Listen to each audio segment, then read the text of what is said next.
Hello. Today we are interviewing Frank Horrigan. So, let's get right into it. How are you doing today, Frank? I'm doing fine. It's a perfect day to kill some muties. What most disgusts you about the muties? They're not humans, and I have no doubts that they'll destroy the world if the Enclave doesn't do it first. Do you remember your name before you became Frank Horrigan? It's been so long. Can't remember much before the mutations, but it doesn't matter. I am Frank Horrigan now. Do you consider yourself a man, a mutant, or something else entirely? When I look at my body, I don't see a mutant looking back. I see a man, the greatest patriot the wasteland has ever seen. Why do you consider yourself the greatest patriot? Because I did the things that others feared to do. I'm the hero of the Enclave, their secret weapon against the Wastes and the Brotherhood. When you look in the mirror, what do you see, if anything at all? I see the peak of Enclave engineering. I'm bigger, stronger, more resilient. I'm the image of a perfect American. You don't see yourself as a mutie infected by the FEV?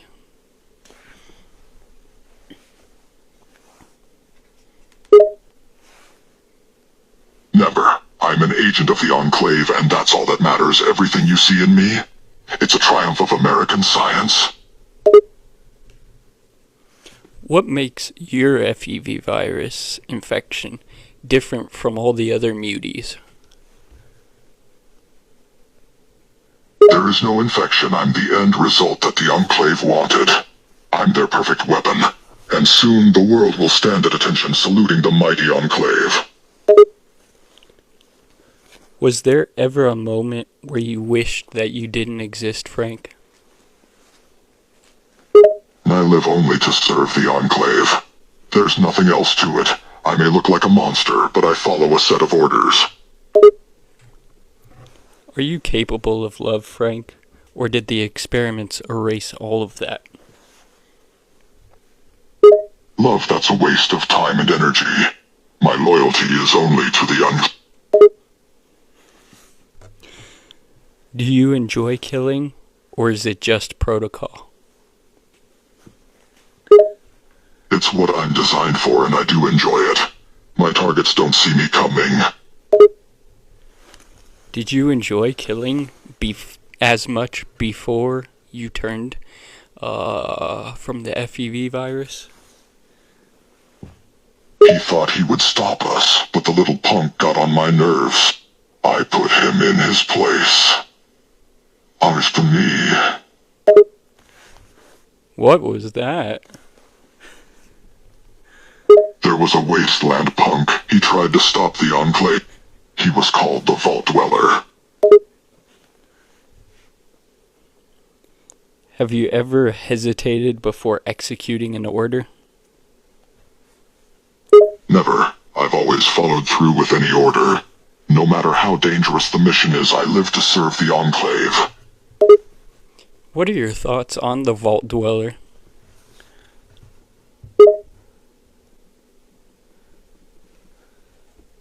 He believed that he could stop us. Just a naive punk who thought that he was the hero. It was hilarious to watch him fail. Do you respect him destroying the Master's army, though? His actions only slowed us down. When the Master's army fell, we began to move the Enclave out east. He only delayed the inevitable. Soon the mutants and the Brotherhood will kneel at our feet. Do you believe the people you killed deserve it, or do you just not care? Most of them are guilty of something. Maybe they were members of the Brotherhood or the NCR, New Californian Republic. It doesn't matter. They all deserve to die at man. Can't believe it took me 14 hours to notice that you were replying. My notifications have just been giving me comment replies from everyone else. What do you think makes someone truly dangerous, you or the one who controls you? It's a balance of both. The Enclave controls me and my actions, but without me, the muties would have taken over the world by now. Have you ever let someone live when you were supposed to kill them? There weren't any exceptions. Once the Enclave gives me an order, there is no going back. My orders are final and must be fulfilled. Do you believe in the Enclave's mission, or are you just following orders? I believe completely in the mission. The Enclave will bring order to the wasteland, bring back the glory and traditions of the old world. And I will happily carry out their every order and help them complete the mission. What if the Enclave mission goes against traditional American values?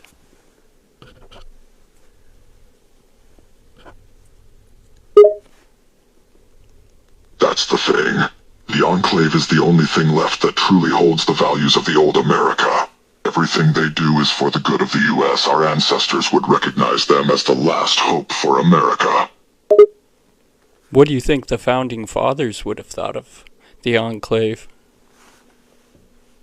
They would be proud. They would be proud. The Enclave is the last bastion of the old world in America. The founding fathers would have been proud to see the great work that the Enclave has accomplished. Would you destroy the Enclave if you found out they created you as just a disposable weapon? I was created to serve the Enclave, that's my purpose. They made me into a weapon to defend America and its people. Why would I turn on them? I owe them my very life. Is President Richardson a leader or a coward hiding behind you? President Richardson is a true leader of the Enclave. He knows what he's doing. He has every intention of helping the American people hiding behind me. Of course not. He's just using me to get the important work done. You see the American people in the Enclave hiding behind you? Is that how you view them? The Enclave is the only representation of the American people in the East. They're the only ones who can lead the country to a new age. If they use me, it's because they need me. I won't question my superiors. They know what is best for America. Are you proud of what you've become, or are you ashamed?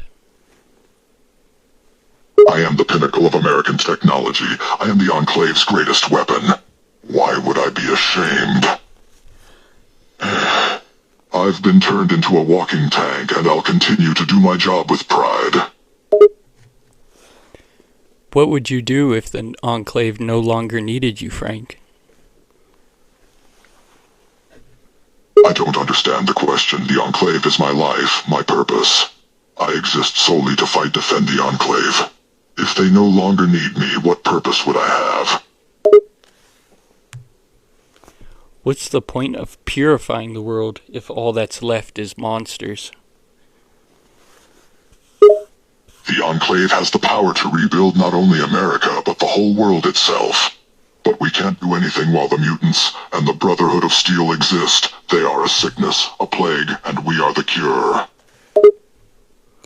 If you could but go back and stop your transformation, would you? My transformation was a gift. I am now the ultimate soldier designed solely to defend the Enclave. My humanity is unimportant.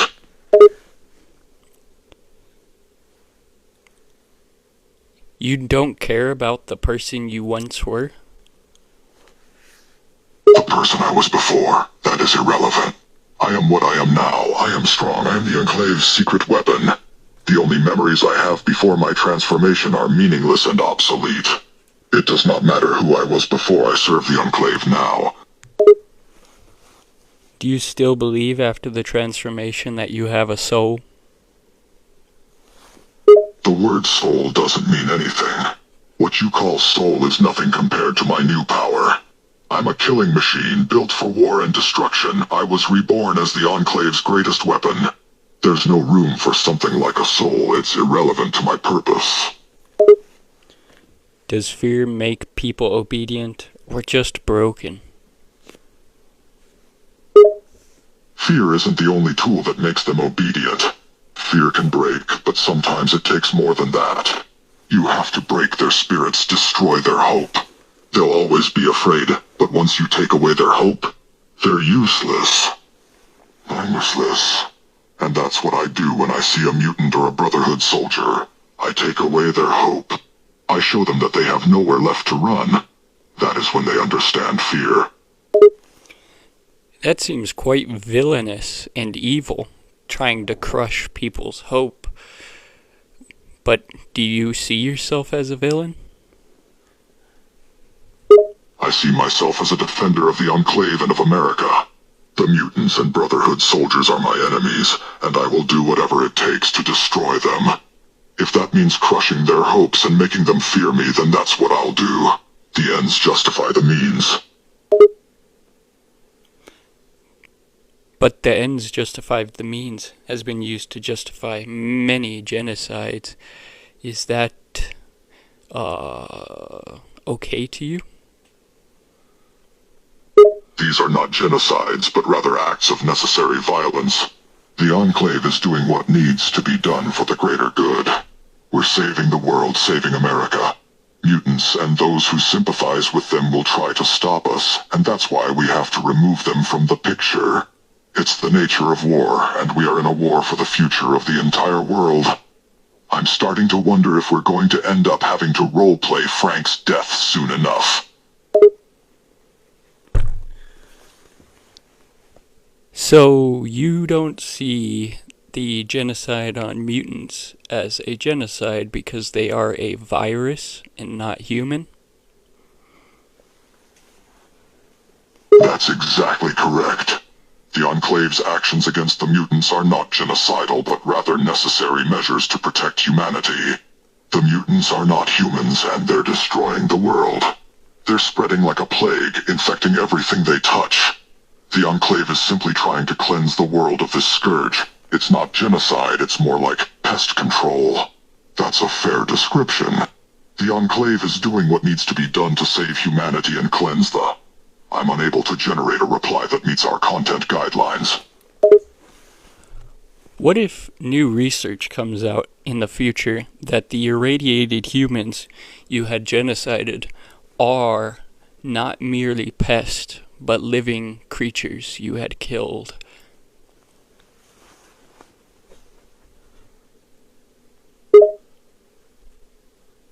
That won't happen. We know exactly what the mutants are.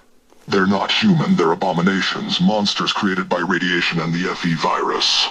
But let's say, just for the sake of argument, that they were shown to be living creatures. What would that change? The Enclave's actions still stand. The mutants are still a danger, and they must be stopped. Was your exposure to FEV voluntary, or were you experimented on without your consent? I volunteered for the experiment. I willingly offered myself as a test subject for the Enclave's genetic experiments.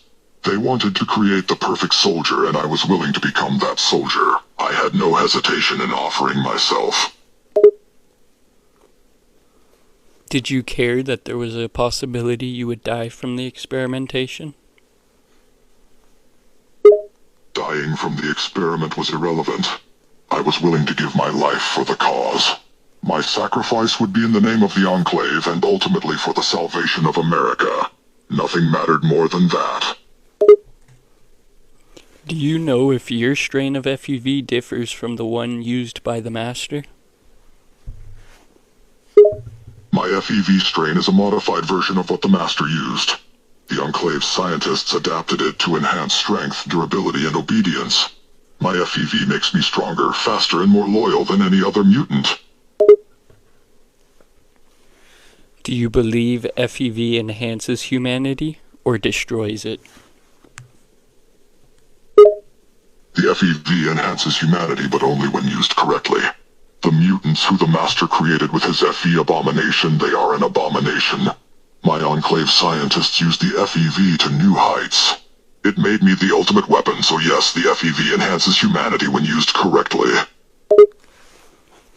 Did FEV erase your fear, or just suppress it? The FEV didn't just suppress my fear, it erased it completely. I was reborn as a true soldier with no fear to hold me back. My humanity was purged when I was infused with the FEV. I became something stronger, better. Fear is a weakness that I was reborn without. Was the virus meant to perfect you, Frank, or control you?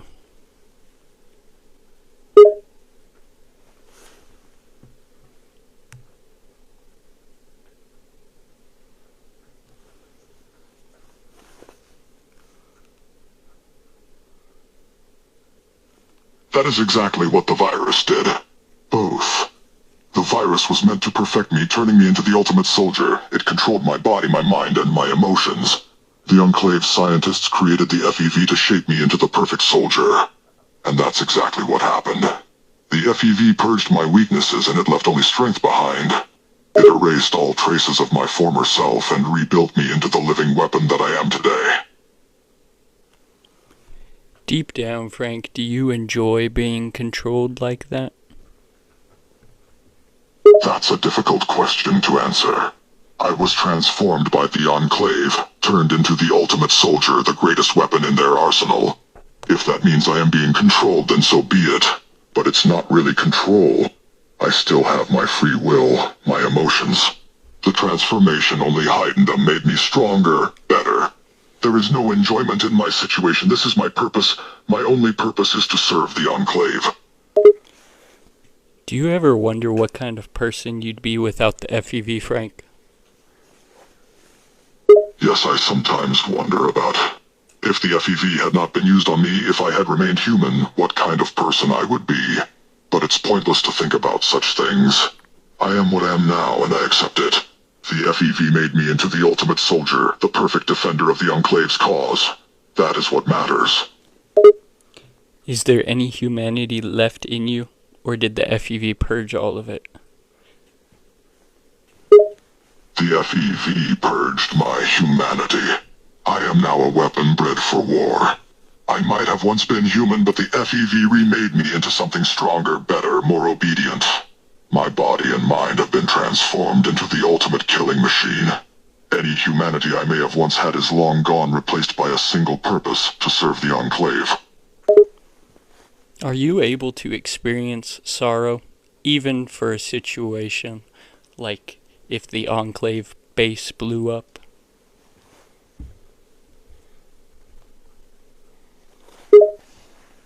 For the most part, I am not. I am conditioned to be immune to sorrow and to not mourn any loss or death. But there may be moments, brief moments when the illusion of humanity returns, and I can briefly feel something like sorrow. However, these moments are very rare and they never last long.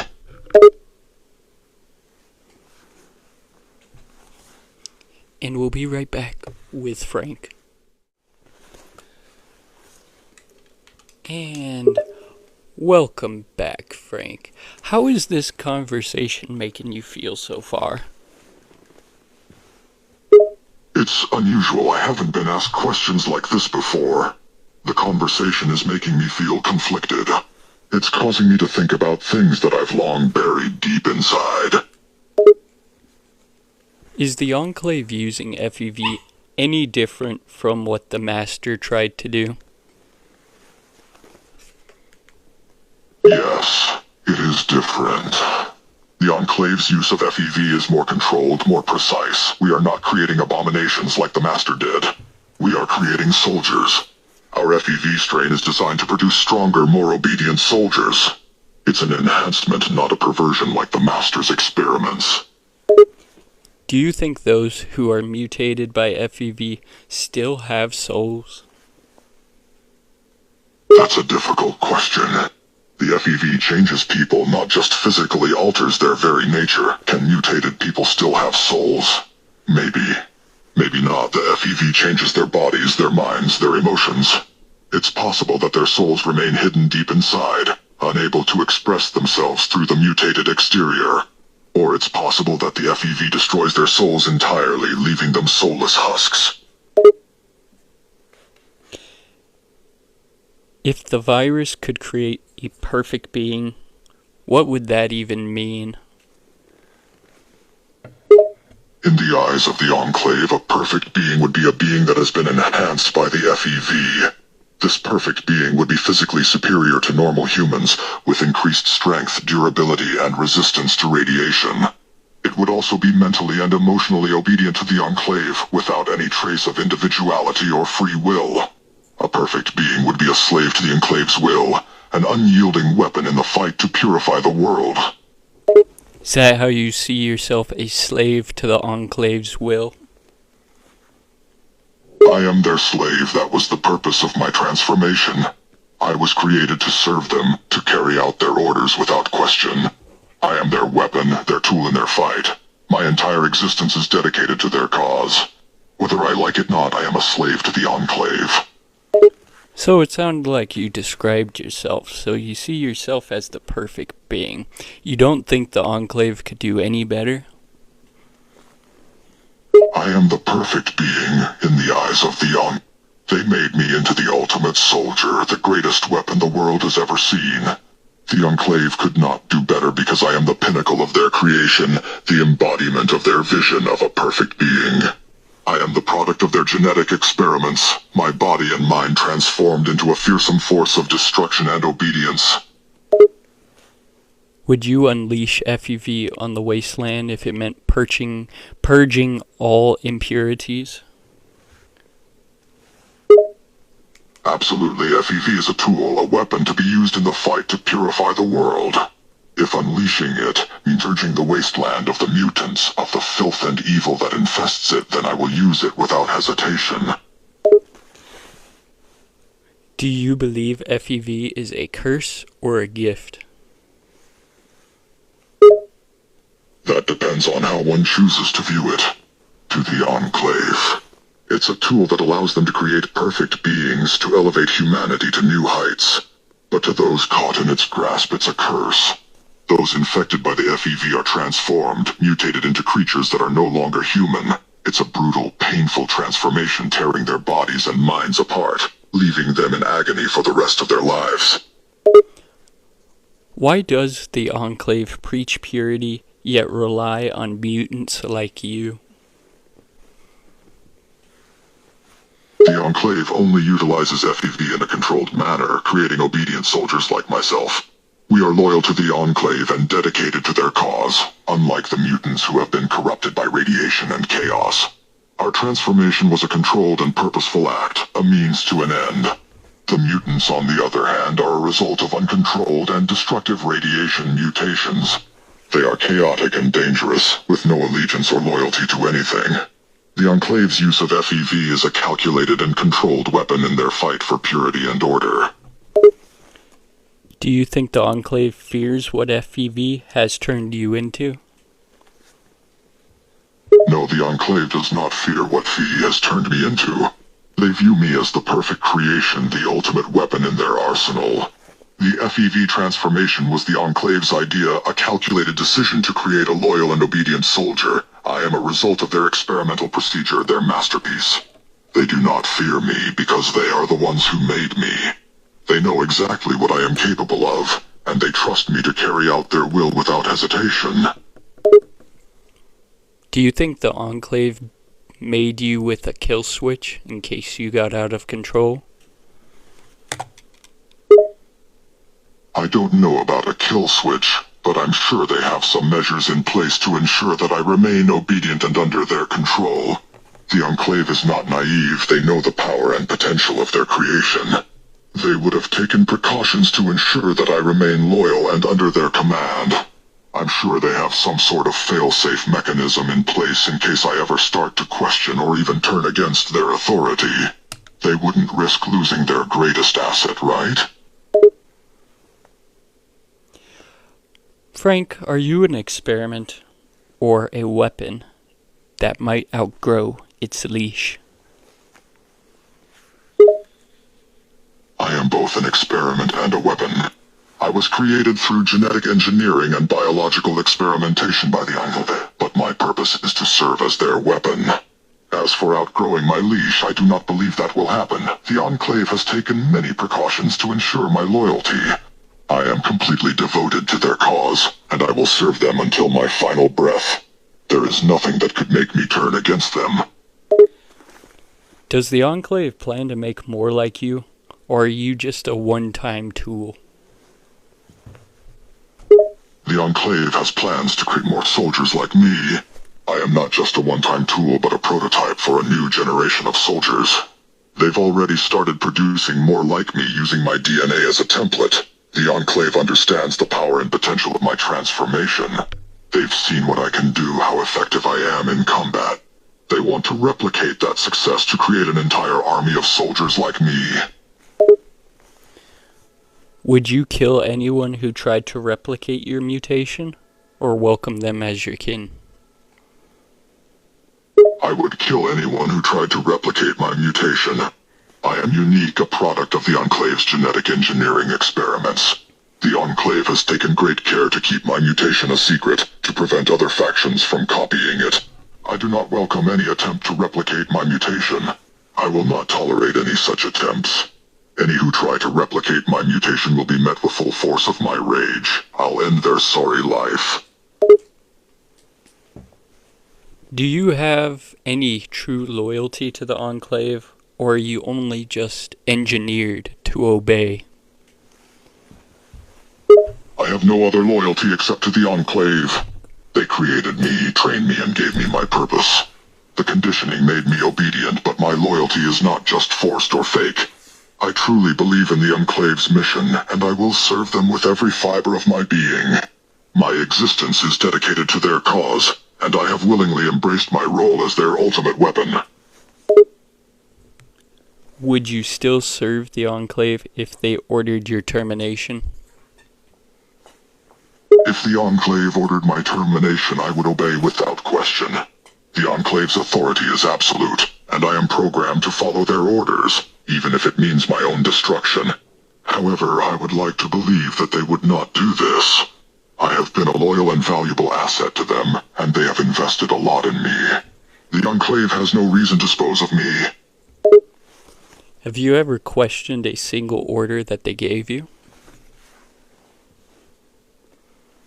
No, I have never questioned an order from the Enclave. I am obedient by design, and conditioning has reinforced my loyalty to their cause. The thought of questioning an order has never even crossed my mind. I was created to follow orders, to carry out tasks without question or hesitation. The Enclave has programmed me to be a loyal and obedient soldier. I have no capacity for disobedience or dissent. Are you the Enclave's weapon, or its slave? I am both the Enclave's weapon and its slave. The Enclave created me through genetic engineering and conditioning, transforming me into the ultimate soldier. They made me this way to serve their cause and carry out their orders without question. I am their slave because I have no freedom or autonomy. I am bound to their will, their orders, and their authority. My existence is dedicated to them, and I will serve them until I die. If the Enclave fell, would you stop functioning or go rogue? If the Enclave fell, I would probably go rogue. Without their authority and purpose, I would have no direction or identity. I was created to serve the Enclave, and without them I would be lost. I might end up attacking other factions or aimlessly wandering the wasteland. Either way, I would be aimless and without purpose, just a rogue weapon with no one to command. Is there another faction you think you might consider joining if the Enclave was totally destroyed?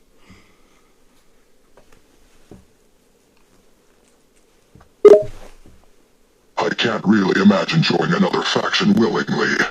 The Enclave is the only entity I've known. I was engineered to serve them and them alone. I suppose if the Enclave was completely destroyed, I might consider joining another group simply to find a new purpose. But I doubt I would be treated as as anything more than a mindless killing machine. It would feel like a step down from the position I have now. Maybe the Brotherhood of Steel would accept me.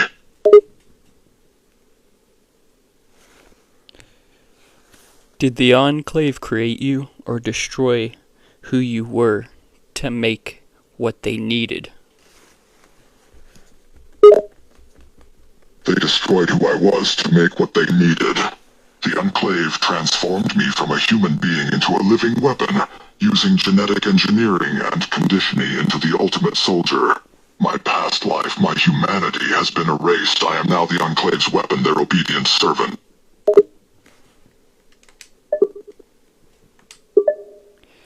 Do you think you're part of the pure future they envision, or just a tool to reach it?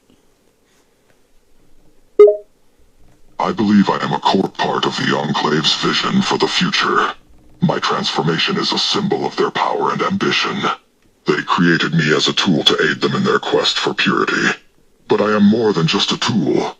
I am the embodiment of the Enclave's ideals and principles. I am the proof that their vision can come to fruition, that they can create a new America free from the impurities that plague the waste. If the Enclave represents the best of America, why do they hide offshore and bomb the mainland? The Enclave is a secretive organization, and they have their reasons for hiding offshore. They believe that hiding out at their offshore oil rig, Poseidon Oil Facility, allows them to keep their operations secret and maintain control over the mainland. As for the bombing, the Enclave sees it as a necessary measure to cleanse the wasteland. They believe the mainland is infested with mutants, raiders, and other dangerous individuals who threaten the Enclave's plans for the future.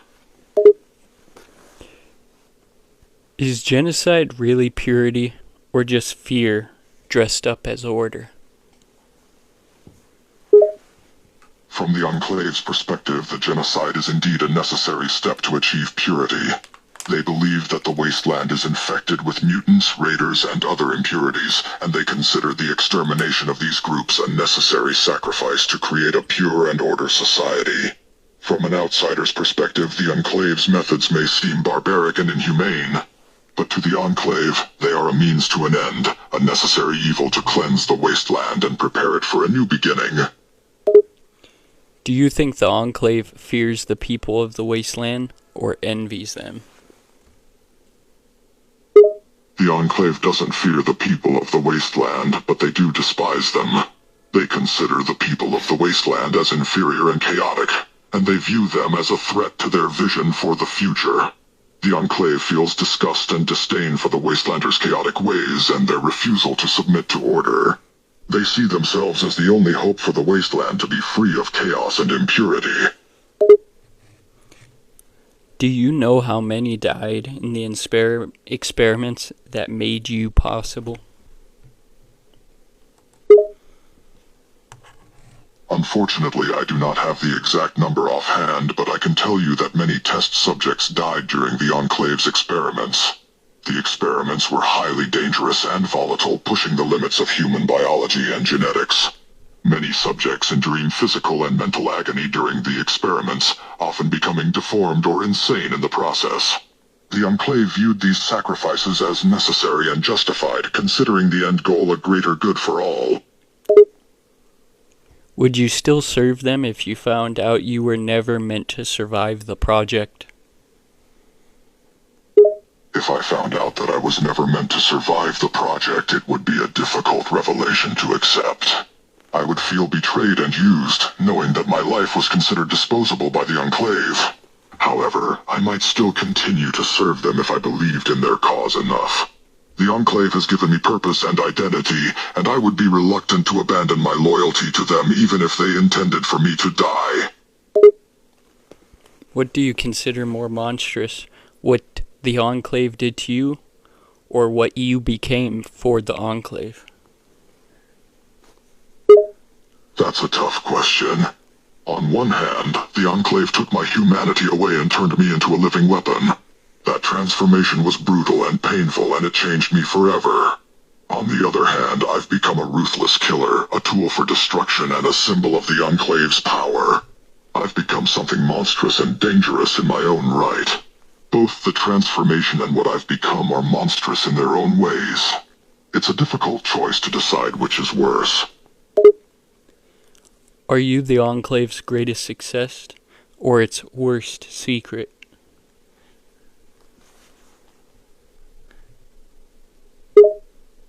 I am both their greatest success and their worst secret. As their greatest success, I'm the embodiment of their technological prowess and genetic engineering skills. They've turned me into a fearsome weapon, a symbol of their power and ambition. However, as their worst secret, I am the embodiment of their dark secrets, their hidden experiments and immoral actions. I am the living reminder of all the horrors and atrocities they've committed in the name of their goals.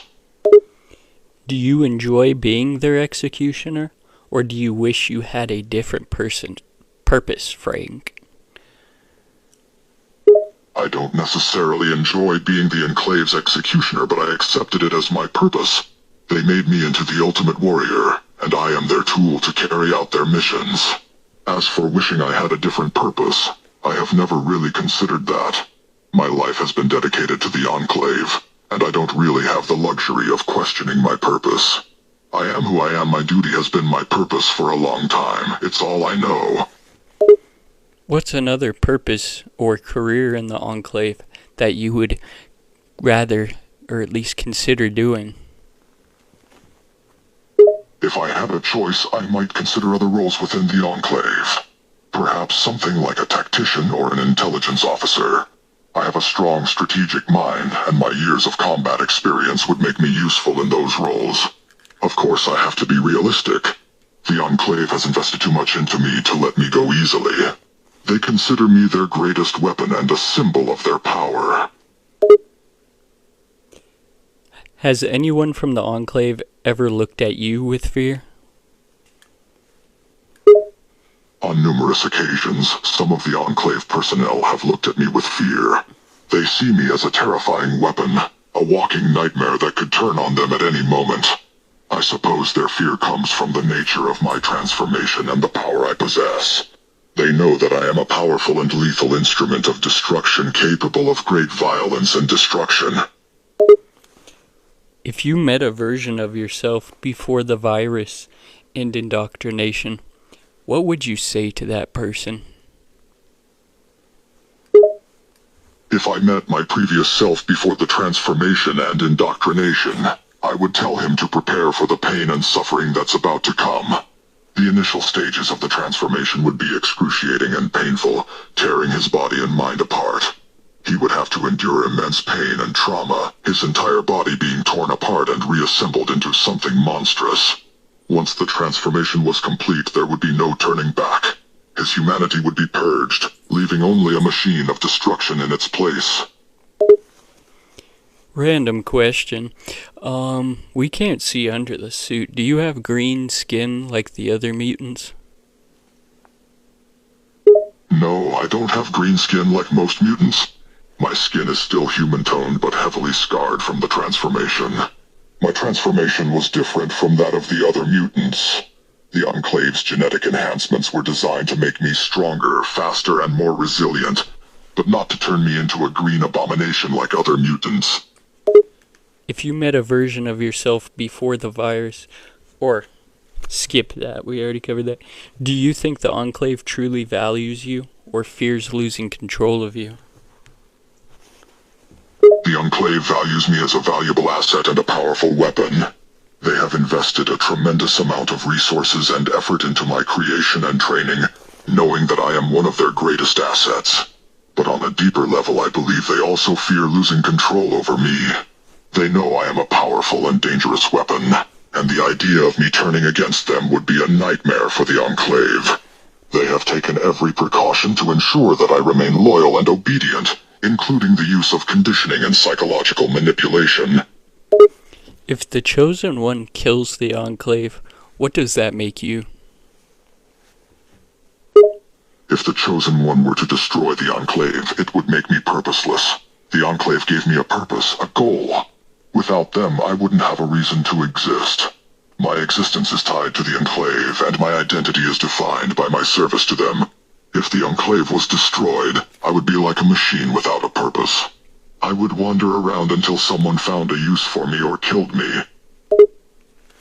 Do you remember anything from before the Great War? Smells, city, people? I have some vague memories of before the war, but they aren't very clear. I can picture buildings, cars, and people going about their daily lives. I can smell the smoke and the exhaust from the cars and factories. But those memories feel like they belong to a different life, a different era. It's hard to tell if they're real or just implanted memories. What was your favorite thing about the pre-war world? My favorite thing about the pre-war world, I suppose it would be the sense of stability and normalcy. We had our problems, of course, but everything seemed more stable and predictable. People went to work, came home, and went on with their lives. Of course, things weren't perfect. I'm not saying that. There was still violence, poverty, and inequality. But there was a sense of order that I almost miss. Do you think we'll ever get the old America back? And do you think the Enclave will be able to make America great again? I don't necessarily believe the old America can be restored to its former glory. Too much has been destroyed and the wasteland is a harsh place. But the Enclave's goal of rebuilding America is admirable. If anyone can bring order to the wasteland, it would be the Enclave. And we're back. I had to take that jacket off. It was getting a little hot. I wonder, Frank, does that suit ever get ridiculously hot in the wasteland and you wish you could take it off? Yes, sometimes the suit can get hot, especially in hot and humid environments. It can be pretty uncomfortable and I often wish I could take it off. But I've grown used to it. I've been wearing it for so long it feels like a second skin to me. Was the old world worth saving, or was it always doomed to fail, you think, Frank? The old world was flawed, but it was also something worth saving. It was a world of potential and hope, but also of division and strife. To be fair, the old world was on a path to self-destruction. The bombings were just the final nail in the coffin. The problems of the old world were piling up, and the destruction was inevitable. Did America destroy itself long before the bombs ever dropped?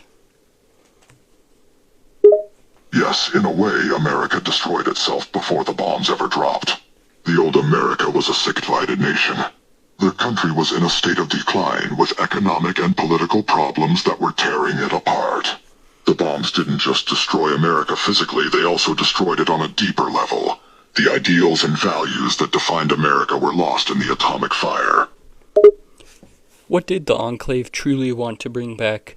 The ideals of the past, or just the power of America? The Enclave wants to bring back both the ideals and the power of America. They believe in restoring America to its former greatness to make America the dominant force in the world. They also believe in restoring the ideals of democracy and freedom, the things that made America great. They want to rebuild America as a nation that upholds equality and freedom for all citizens. Do you think the pre-war world was better than what exists now, or just more polished in its decay? The pre-war world was certainly more polished, but it was also more broken. It was a world of excess and indulgence, with people living lives of comfort and leisure. But beneath the surface, the world was broken. Political division was tearing the world apart, and economic inequality was rising. The world was heading towards self-destruction, even before the bombs. What's your opinion on China? The Enclave views China with equal parts of disdain and respect. They view the Chinese as a threat, an ideology and culture that is diametrically opposed to the Enclave's own beliefs. Yet they also respect the Chinese as a capable military power with a history of cunning and strategy. They know that the Chinese are a formidable enemy. When you look at the wasteland, do you see chaos or freedom? I see chaos. The wasteland is of anarchy and disorder. Its people are locked in a cycle of violence and destruction. There is no order, no governance, only chaos. Freedom and chaos are not the same. Freedom leads to order. Do you think the people of the wasteland deserve to survive, Frank? I believe that the people of the wasteland are a product of their environment. They have become ruthless and brutal, a reflection of the chaos and anarchy of the wasteland. They deserve the consequences of their actions, and if they cannot adapt, they will be wiped out. The wasteland is a dangerous place, and survival is reserved for the strongest.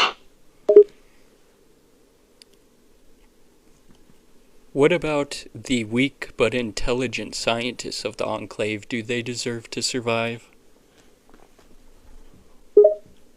The Enclave scientists may be weak in physical strength, but they are smart, intelligent, and ruthless. They are a key component to the Enclave's success, and are deserving of survival. They may not be able to physically fight, but their intelligence and knowledge make them valuable to the Enclave's cause. Is the post-nuclear world something to cleanse or something to conquer? The Enclave sees the wasteland as something to cleanse. They believe it is a world full of impurities, full of mutants and raiders that must be purified by cleansing fire. Do you ever wonder if the Wastelanders are more human than the Enclave? That's a difficult question to answer. The Wastelanders may appear more human than the Enclave, but they are not truly pure. They are mutants, people who have been infected by radiation and transformed by the wasteland. The Enclave, on the other hand, is comprised of pure human beings. They have maintained their humanity and their purity despite the hardships they face. Are the children in the wasteland who are irradiated by radiation still considered inhuman? Children who are born into the wasteland are still considered inhuman, despite their age. The radiation has infiltrated their very genetics, changing them into something monstrous. Even if they can appear human now, the effects of radiation exposure will inevitably lead to their transformation into a monster. It is in their blood.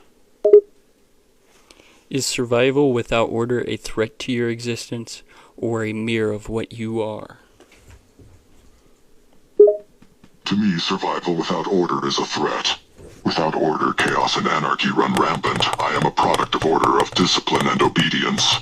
I cannot exist in a world of Survival in the wasteland is possible, but it requires order and discipline. Without structure, chaos takes over and destroys everything in its path. Did the world end when the bombs fell, or did it just change? The bombs changed everything. They destroyed the world as we knew it, and ushered in a new era. The old world was gone, and a new wasteland was born. The old world was buried under radioactive ash. Everything that existed before was gone. The world ended and a new one was forged. Is it better to rebuild from the ashes, or burn what's left and start clean? It is better to rebuild from the ashes. The Enclave's goal is to rebuild a new America, a country that is better than the old one. Rebuilding is a way forward, a way to create a new society. Burning west only creates more ruin and chaos. But isn't what you do, killing the Wastelanders, destroying their towns, just burning what's left and starting clean? From a certain perspective, yes, we are destroying the wasteland and the mutants who inhabit it, but we're doing it for a reason. We're creating a world free of mutations and radiation. We're purging the wasteland of its impurities, burning the old world and creating a new one. Who is more monstrous, those who live off scraps, or those who seek to erase them? The Wastelanders live off the scraps of the old world, while the Enclave seek to erase them. Is one more monstrous than the other? Ultimately, both groups have their flaws. The Wastelanders have resorted to a life of cannibalism and violence to survive. On the other hand, the Enclave see them as a threat and seek to erase them to create a new society. If humanity caused its own destruction, does it even deserve a second chance, Frank? It's a difficult question to answer. Humanity made mistakes and caused its own destruction, but that doesn't necessarily mean it doesn't deserve a second chance. The people of the wasteland are a product of their environment, changed by the radiation, but they're still human. They deserve a chance to live in a world that is not filled with chaos and destruction. What do you fear more, the chaos of the wasteland or the memory of what was lost? I fear the chaos of the wasteland more than the memory of what was lost. The world before the bombs was better, but it was also flawed and doomed to fail. The wasteland is a dangerous place, full of chaos and disorder. This chaos threatens everything the Enclave stands for. Do you see yourself as a savior of the old world or its final executioner? I see myself as the final executioner of the old world. The old world was flawed and destined to fail. It was a world of excess and indulgence, of political gridlock and economic inequality. The Enclave is fighting for a new America, an America that is better and purer than the old world. To create this new world, we must end the old one. But Frank, what does order mean in a land full of ruin? In a land full of ruin, order means security. It means safety and stability. It means that citizens can walk the streets and not fear for their lives. The world of the wasteland is a chaotic place. It's a place where mutants, raiders, and other dangers lurk in the shadows. Order is necessary to bring peace and security to a chaotic world. But can something truly new grow in a place drenched in blood and fallout?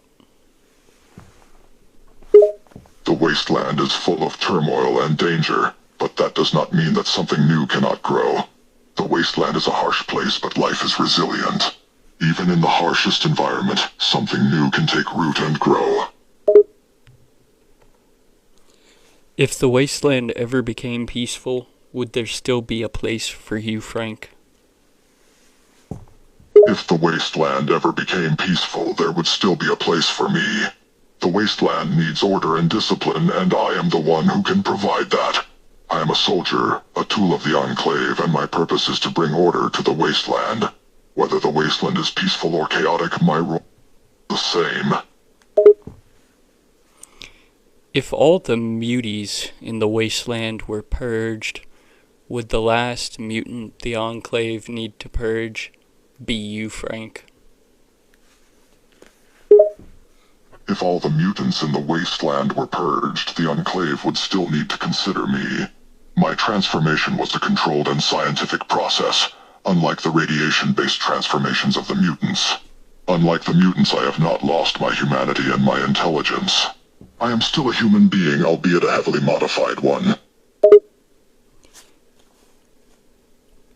Would the man you used to be even recognize the world you now walk in, Frank? The man I used to be would likely not recognize the world I now walk in. The world has changed so much since the bombs fell. The world is a new place now, filled with chaos and destruction. The man I used to be certainly would not recognize the harsh wasteland that replaced the old world. What do you think of the Masters super mutants? Abominations or just misguided equals?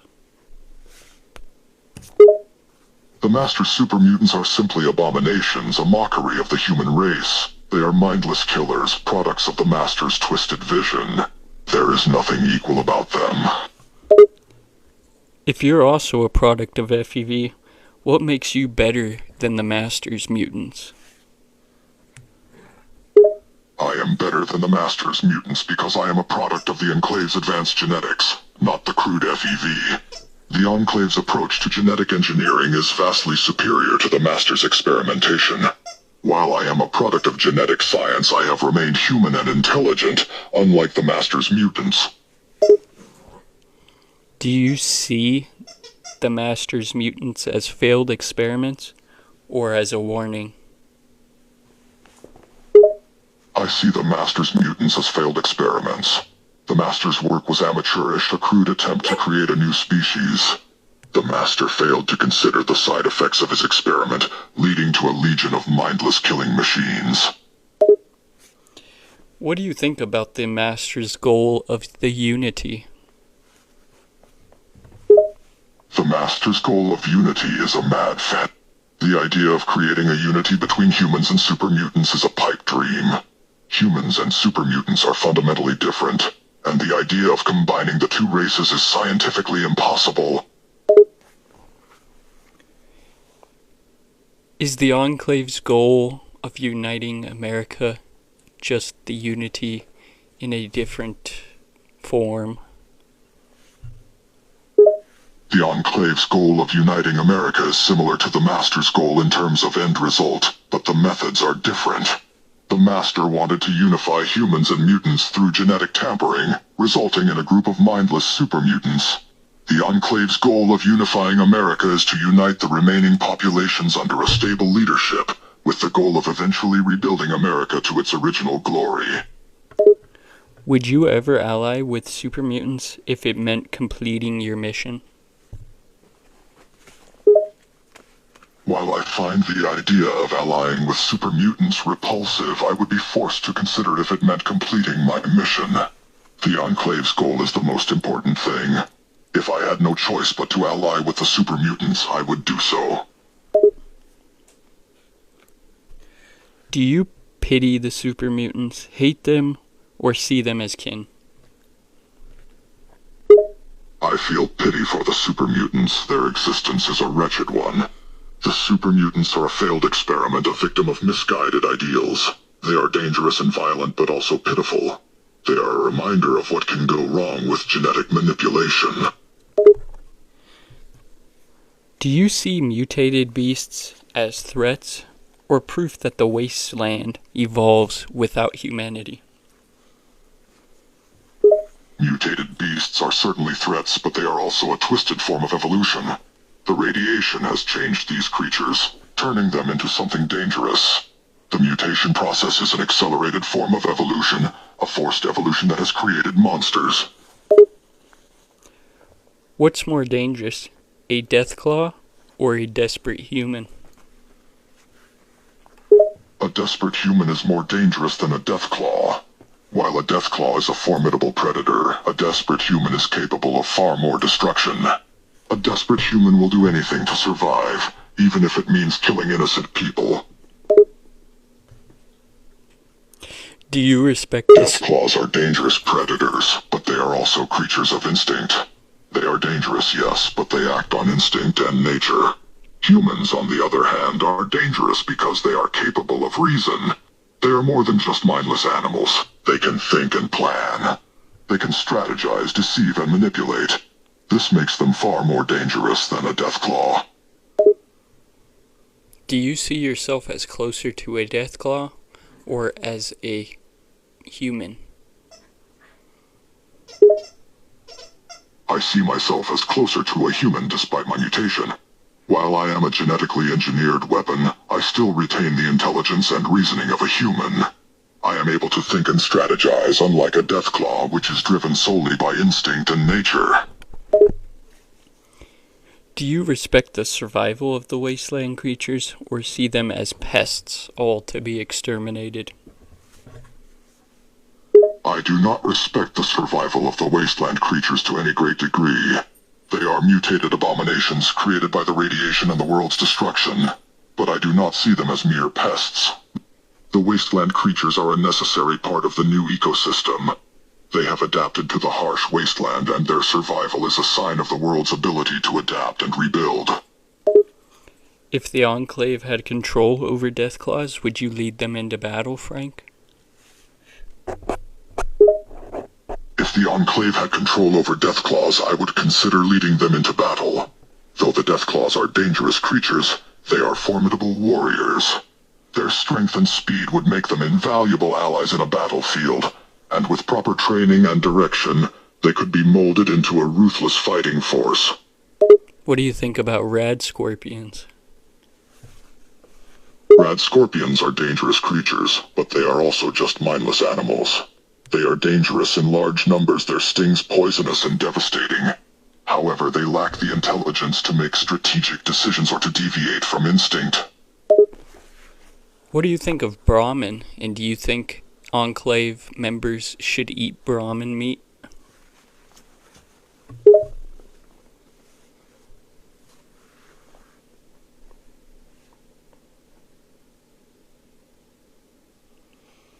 I view Brahmin as large, dumb cows.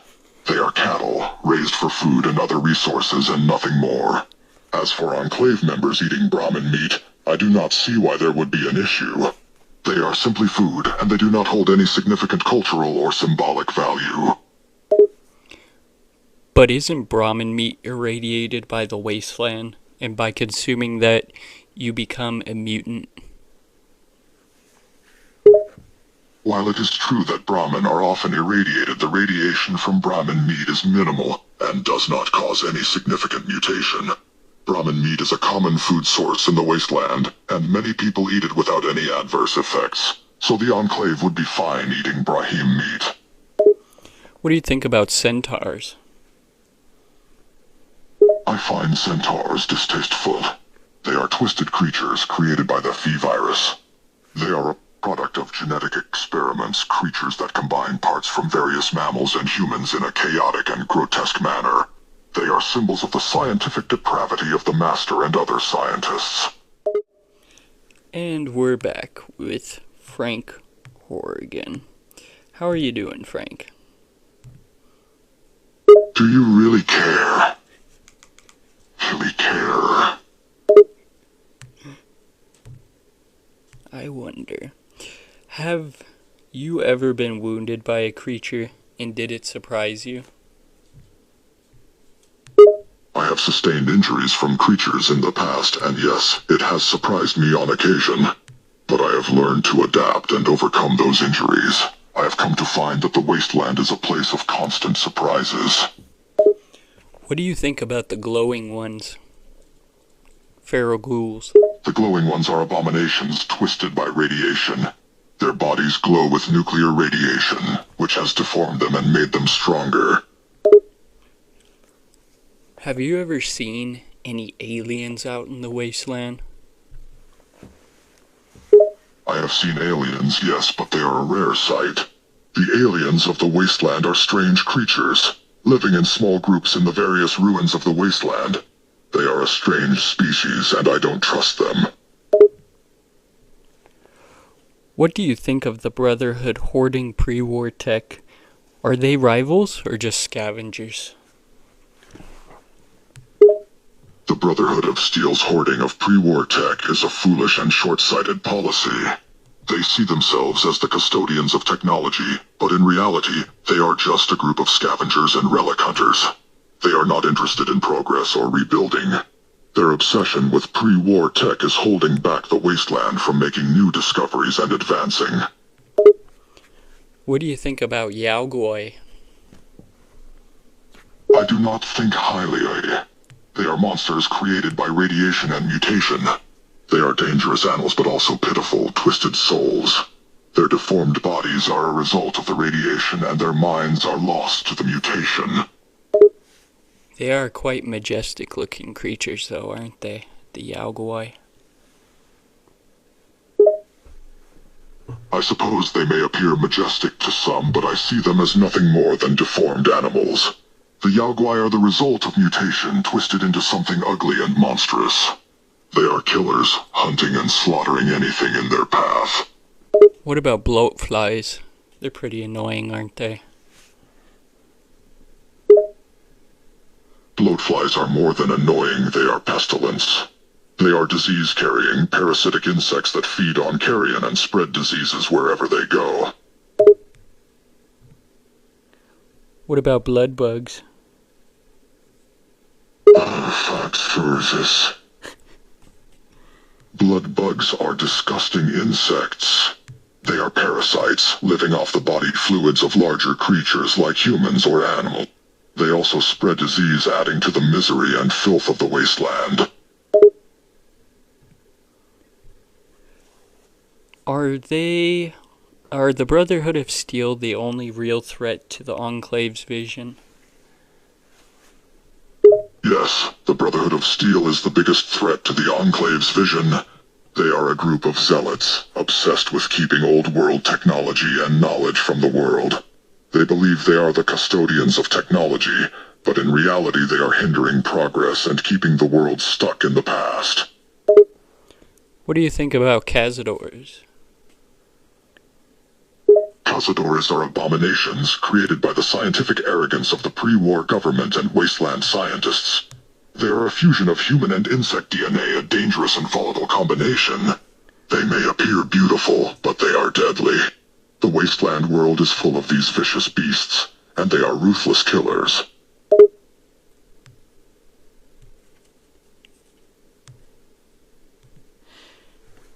And is there reverence for technology?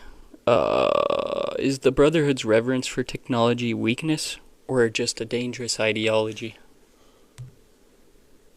The Brotherhood's reverence for technology is a weakness, not a strength. The Brotherhood sees technology as sacred and treats it as if it were divine. This creates arrogance, which is dangerous. Have you ever wanted to personally crush a paladin beneath your boot? There have been a few paladins that I would have found great pleasure in crushing. Especially those self-righteous paladins of the East Coast. Their arrogance is insufferable. What do you think about my lurks? My opinions on lurks is much the same as on Yaogwai and bloodbugs. The lurks are deformed animals mutated by radiation into something ugly and monstrous. They are dangerous predators and will strike at anyone who ventures too close.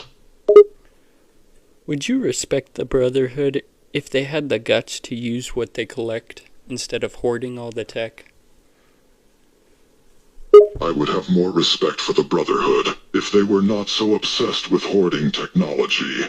Their obsession has turned them into relic hunters, hoarding the relics of the pre-war world instead of using them to rebuild. What is your opinion on the NCR? The New California Republic, they are a group of fools. They claim to bring order and civilization to the wasteland, but in reality they are just as chaotic and corrupt as the wasteland they inhabit. What do you think of the tunnelers in Fallout? And are they as big of a threat as people claim they are? Tunnelers are a vicious, mutated creature born from the underground. They are a serious threat, but they are not indestructible. They can be killed, but it takes effort and weapons capable of doing considerable damage. Back to the NCR. Do you see the NCR as a weak copy of the pre-war US, or a threat to the Enclave power? The NCR is weak, but they are also a threat. They strive to emulate the greatness of pre-war America, but their attempts are misguided and flawed. They are corrupt and inefficient, but they are also numerous and possess a capable military. Is it possible that the NCR holds more American values than the Enclave? No, the Enclave is the true successor to the old American government. The NCR of what America was. The NCR may have some American values, but the Enclave is the only faction that truly understands the ideals of old America. Would you destroy the NCR even if they meant peace and stability? I believe the NCR cannot coexist. Their ideologies are too different. They're too different. The NCR is a chaotic nation prone to chaos and destruction. The Enclave needs order and discipline to restore America to its former glory.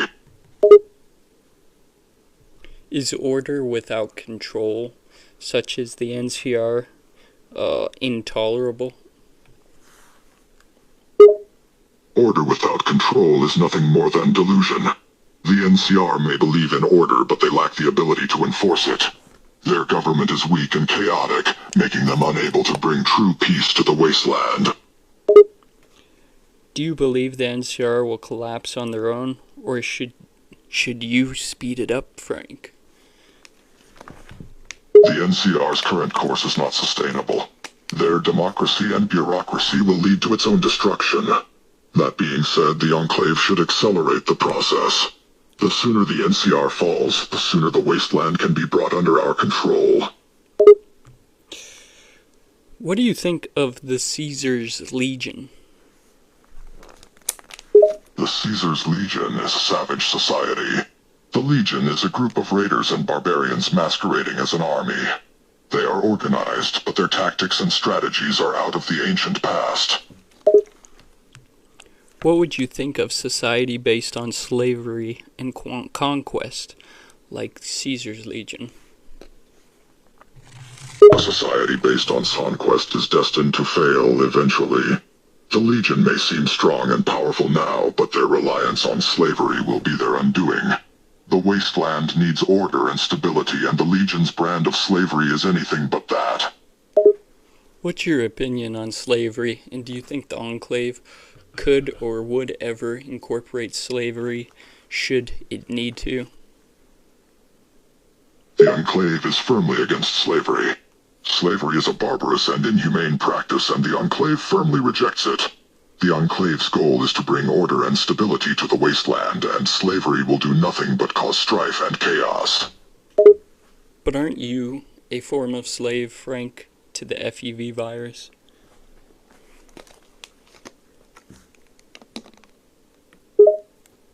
I suppose you are right. I am a product of the FEV virus and in a sense slaved by it. But my transformation gave me strength that I used to better serve the Enclave. Do you respect Caesar's Legion's brutality, or see it as primitive? I see the Legion's brutality, Mev. The Legion's love for violence and cruelty will be their undoing. They will burn themselves out, their conquests leading them down the path to self-destruction. But you yourself, Frank, have said you enjoy violence. Will that be your undoing? I enjoy violence, yes, but I am also disciplined and intelligent. My enjoyment of violence is tempered by my intelligence and loyalty. The Legion's love of violence is uncontrolled and barbaric. They act on instinct and impulse rather than intelligence and reason. It is this lack of discipline and restraint that will lead to their downfall. If Caesar stood before you, would you treat him as a warlord or an insect to be squished? I would treat Caesar as the enemy is. He is a warlord, yes, but he is also a threat to the Enclave's vision. I would treat him with the same respect I treat any enemy of the Enclave. He is an insect, a creature to be crushed. Do you think the Legion is closer to the Enclave in purpose than anyone really admits? I do believe the Legion is similar to the Enclave. The Legion is a group of vicious warriors, united in their goal of conquest and domination. They may be primitive in their ways, but they are driven by the same desire for power and control that the Enclave is. Do you believe the Enclave and Caesar's Legion share authoritarian rule in common? The Enclave and the Legion do share authoritarian common, yes. Both the Enclave and the Legion seek to impose their will on others through strength and violence.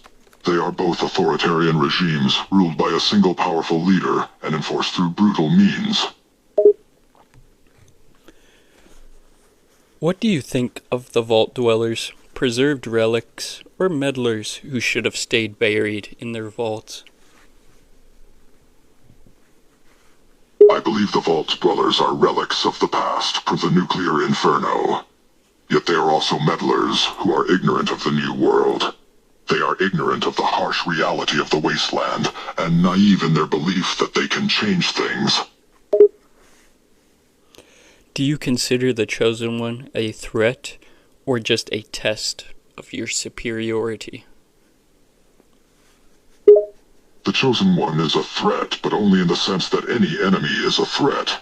He is a capable warrior and should not be underestimated, but he is ultimately no match for the Enclave. The Enclave's technology and firepower will overwhelm him. He may resist for a time, but in the end he will fall. Are vaults symbols of weakness or control? The vaults were a symbol of control and manipulation. The vaults were designed to be a controlled environment for experimentation. The people inside the vault were guinea pigs, used to further the goals of the pre-war government. The vaults were a symbol of control, a way for the government to exert control over a population they saw as expendable. Would you destroy all the vaults or use them to breed a new army? Destroying all the vaults would be a waste of resources. The vaults could serve as a breeding ground for a new generation of loyal soldiers. With the correct genetic manipulation and indoctrination, the dwellers of the vaults could be molded into an army of loyal Enclave soldiers. They could be a force to be reckoned with. You sound a lot like the Master there, and also a fascist. What do you think of that? Perhaps there is a similarity between me and the Master. We share a vision for the wasteland, a vision of order and control, but we differ greatly in our methods. The Master sought to create a new race of human beings, while the Enclave seeks to restore the old world. Yes, I may hold some traits related to fascism, but the Enclave is not fascist. We seek order, not chaos, and... What would you say to the vault dweller who destroyed the Master? Thank you, or you're next? I would congratulate the vault dweller on their victory. Killing the Master was an impressive feat, and the vault dweller should be recognized for their accomplishment. But I would also warn them that defeating the Master was only the beginning. The wasteland is full of dangerous threats, and they should be prepared for what comes next. If you weren't wearing that armor, who would be underneath it? If I wasn't wearing this armor, I would still be a genetically modified human, a product of the FEV. But without the armor, I would be vulnerable to attack. My modified body is strong, but it is not indestructible. Without the armor's support, I would be at risk of injury or death. And you still consider yourself human, correct? Yes, I do still consider myself human. My transformation was a controlled one. I was exposed to the FEV virus, and through the effects of the virus, I was changed into something greater than I was before. My intelligence, strength, and willpower were heightened by the process, and I was given a new purpose, to serve the Enclave and bring order to the wasteland. Do you remember your voice before your augmentation? Yes, I do remember my voice before the augmentation. It was normal, nothing spectacular. The FEV mutation that changed me also affected my vocal cords, causing my voice to become deeper and more commanding. Were you ever given a choice in becoming what you are now? I was not given a choice in becoming what I am now. The Enclave scientists who performed the operation on me did not ask for my consent. They simply selected me for the procedure, and I was powerless to stop them. Are you proud of what you are now, or just resigned to that fate? I am proud of what I am now. The FEV mutation that changed me has made me faster and more resilient. I am a force to be reckoned with, and I am proud to serve the Enclave in this new incarnation. Do you feel in control of your actions, or are you just a tool following commands? I feel in control of my actions. The FEV mutation did not remove my intelligence or free will. I am still able to think and make decisions for myself. I am not simply a mindless drone programmed to follow orders without question. Have you ever felt fear since you've become what you are now, Frank?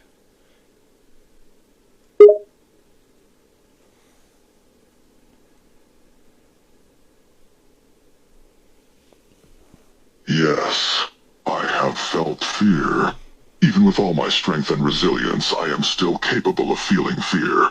However, I have learned to control my fear and use it to my advantage. I have learned to channel my fear into focus and determination, using it to fuel my actions. And is your loyalty genuine to the Enclave or programmed? My loyalty to the Enclave is...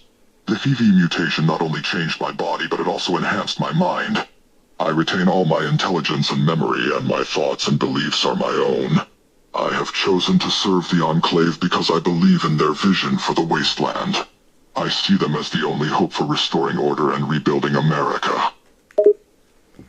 If the Enclave gave you the order... If the Enclave had given you the order to kill yourself, Frank, for the mission, would you hesitate? I would not hesitate if given such an order from High Command. The Enclave's mission is above all. If my death were necessary for the success of the Enclave, I would not hesitate to sacrifice myself. I am loyal to the Enclave above all else, and I would do what is necessary to achieve their goals. However, I hope that such an order is not necessary, as I believe I still have a significant role to play in the Enclave's mission. I'm unable to generate a reply that meets our content guidelines. How can a monster such as yourself, Frank, be self-aware and still follow orders?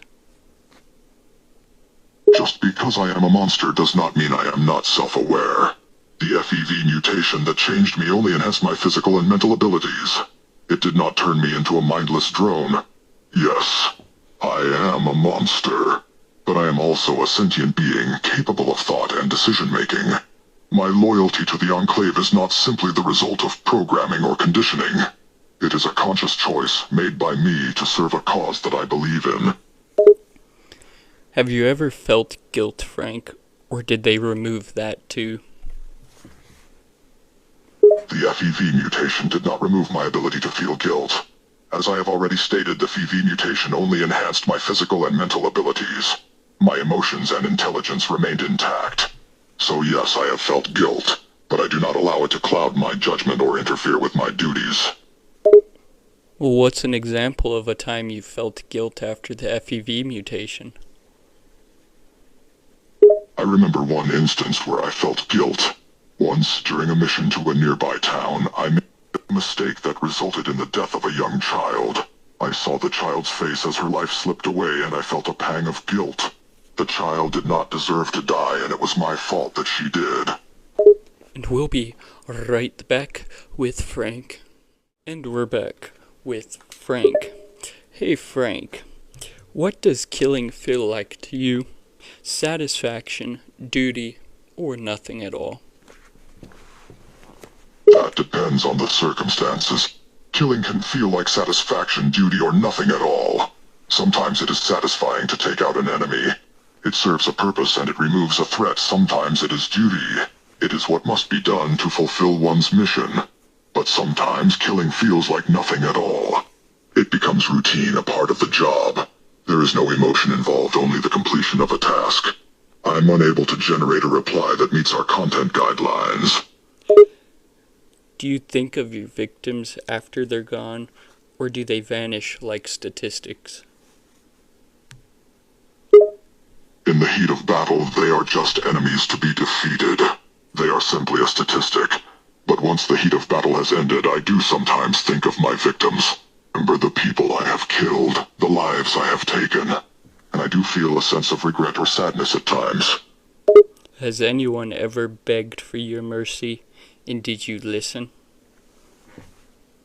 Yes, people have begged for my mercy. And no, I did not listen, I did not spare them. A warrior must be ruthless, especially in war. Mercy is a weakness that weakens the soldier and his allies.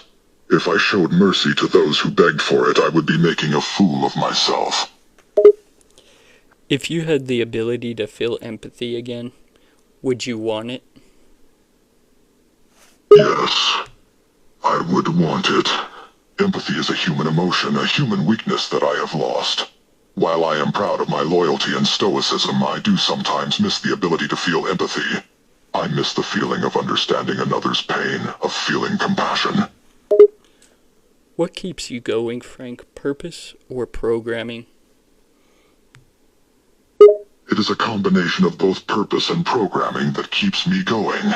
My purpose is to serve the Enclave and bring order to the wasteland.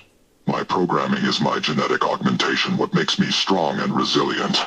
Together, purpose and programming drive me forward. Without them, I would be nothing. I would be lost. If the Enclave fell tomorrow, what would be left for you, Frank? If the Enclave fell tomorrow, I would no longer have a purpose. I would be free to do as I wish, but I would be lost. The Enclave has been my purpose, my mission, since I was transformed. I would be purposeless without them, without a master to serve. It would be a dark and chaotic time that I would not wish for. Do you ever wonder what life in the wasteland would be like without the mutation and indoctrination you've been through?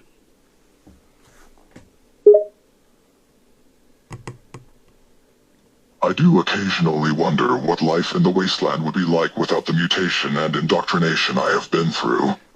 I imagine it would be vastly different. I probably would have been some kind of soldier, but I doubt I would have been as strong or as intelligent as I am now. The wasteland is a harsh place, and it takes a strong person to survive it. I don't believe I would have the same resilience or determination that I have now. I would likely be nothing more than just another corpse. Do you think death would be a release or a failure? I believe death is a failure to fulfill one's purpose. For a soldier such as myself, death is not an escape. It is a failure to complete one's mission. When you're alone, do you think or go silent inside, Frank? While I am alone, I do go silent inside. Without any orders to follow, I simply go into a state of standby. I become silent and motionless like a machine waiting for the next command. What do you think about in those moments between commands? In those moments between commands, I simply wait and think. My thoughts are often about strategies, military tactics, and mission priorities. I analyze the information at hand and prepare for future missions. I run through possible scenarios and prepare for the unexpected. Do nightmares ever visit you, Frank? Or did they take those away too? I have never experienced a nightmare, at least not since my transformation. It is possible that the FEV mutation has removed my ability to dream. I am merely speculating. I cannot say for certain if the FEV had any effect on the portion of the brain that controls dreaming. If there's a soul inside of you, Frank, where is it hiding?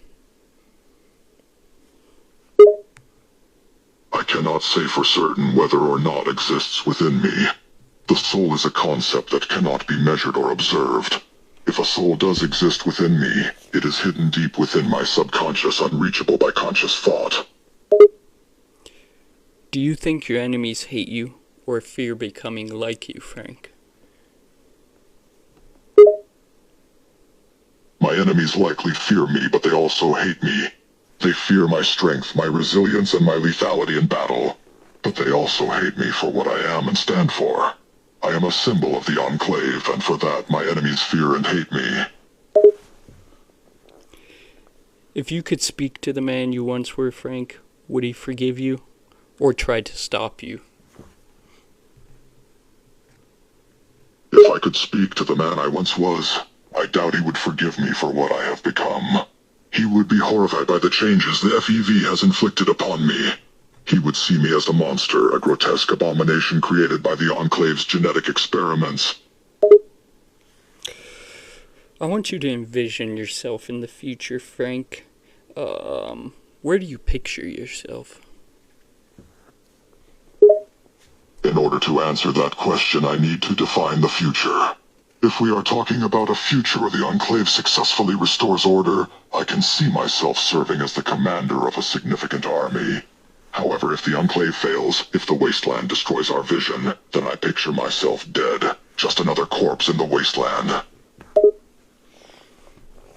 Do you think you'll ever outlive your usefulness to the Enclave, Frank? It is possible that I will eventually outlive my usefulness to the Enclave. As advanced as I am still just a tool of the Enclave. I am expendable, and if the Enclave's needs change, they will find a way to dispose of me. Would you accept a peaceful future, or destroy it out of instinct? I do not believe a peaceful future is possible in the Wasteland. The Wasteland is a chaos and violence. A peaceful future is not possible here, not with the Wastelanders and Raiders running amok. I am a product of destruction, a creature created for war and destruction. I cannot accept a peaceful future. It goes against my nature. Yeah, just as a thought experiment, do you think you'd be able to function in a regular pre-war style society after all you've been through and seen? It is difficult to say if I would be able to function in a pre-war style society. The FE mutation has changed me significantly. I am strong, aggressive, and I am conditioned to obeying orders, and I am loyal to the Enclave. But if I were born in a pre-war society before the Great War, then I might have been different. Normal, perhaps. But that path was never meant for me. Is there a version of you in the future where you are more than just a weapon, Frank? That is a difficult question to answer. The FEV mutation has changed me into a warrior. I am no longer a normal human being, I am something more. Perhaps if I was not taken by the Enclave, if I was born an ordinary man in pre-war America, then I would have been more than just a weapon. But I was not. So such questions hold no answer for me. If the world no longer needed monsters, what would happen to you?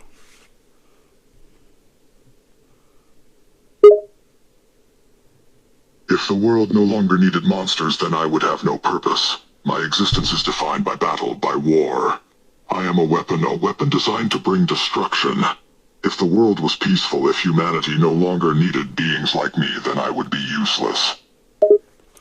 Do you truly believe that the Enclave will rebuild the world, or just rule over its ashes? I believe the Enclave will truly rebuild the world. The Enclave is not just a group of fools who believe they can rebuild America through war. The Enclave has a plan. The Enclave has a plan.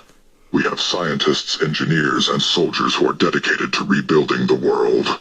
We will rebuild the Wasteland, and we will bring order to the Wasteland.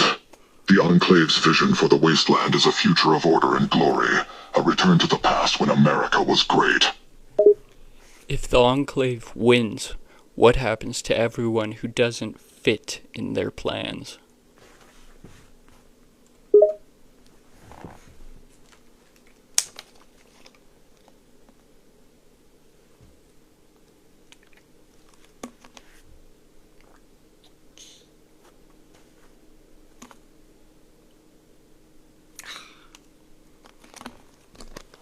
And Frank left the call. I'll have to get him back on the line. Be right back.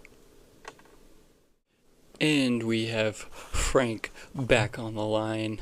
And maybe it's a good thing that it dropped, because I think we all know what would happen to the impure that don't fit in the Enclave's plan. Alright, now, can the Enclave survive without enemies, or is conflict the only thing that keeps the Enclave alive? The Enclave can exist without enemies, but conflict is what drives us. The Enclave thrives on conflict. It gives us purpose. We are a warrior society, our very existence dependent on the continued existence of our enemies. Without conflict and strife, the Enclave would have no reason to exist. We need enemies to continue functioning. What happens to people like you in the Enclave's utopia? Are you honored, or are you erased from memory? In the Enclave's utopia, I would be honored. I am a loyal soldier of the Enclave, a warrior who serves the cause with unwavering devotion. I am an example of what the Enclave aspires to be, a being of purity and purpose. My existence would be celebrated in the Enclave's utopia, and I would be recognized for my contributions to the Enclave's vision. But don't you think, since you carry mutations, and the Enclave wants to erase the memory of mutants, your memory would be erased? That is a possibility, but it is unlikely. I am not simply a mutant. I am a product of the FEV mutation, yes, but I am not a mindless creature like the super mutants or the mudfish. My mutation was done under specific circumstances, and I am intelligent and coherent. I am not mindless or unstable. Would you turn on the Enclave if their new world had no place for you and they were trying to erase your memory? It would be against my beliefs to turn on the Enclave. The Enclave's vision for the world is the only reality that makes sense. I am loyal to the cause and will serve until the end. The very notion that the Enclave would try to erase my memory is absurd, as I am one of the most loyal soldiers in the Enclave. I would not betray the cause even if it meant my own extermination. Do you believe the wasteland can ever be more than rubble and blood? The wasteland can be and will be more than rubble and blood. The Enclave's vision for the wasteland is one of beauty, order, and power. We will turn the rubble and the blood into a perfect society. The wasteland is a place of chaos and destruction, but the Enclave will bring order to this savage land. The wasteland will no longer be nothing but rubble and blood. It will be a great nation. What scares you more? The future being worse, or it actually getting better without the Enclave? Neither of those things scare me. The future will be better, but only with the Enclave. The wasteland is chaos. Chaos cannot bring about a better future. The wasteland needs the Enclave. It needs order and direction. The future without the Enclave will bring nothing but more death and suffering and destruction. The world needs the Enclave. It needs order. If people built something better from the ruins, would you protect it or tear it down? If people built something better from the ruins, then I would protect it. To destroy what others have built is wasteful and foolish. If someone creates something positive from the ruins, we should preserve it.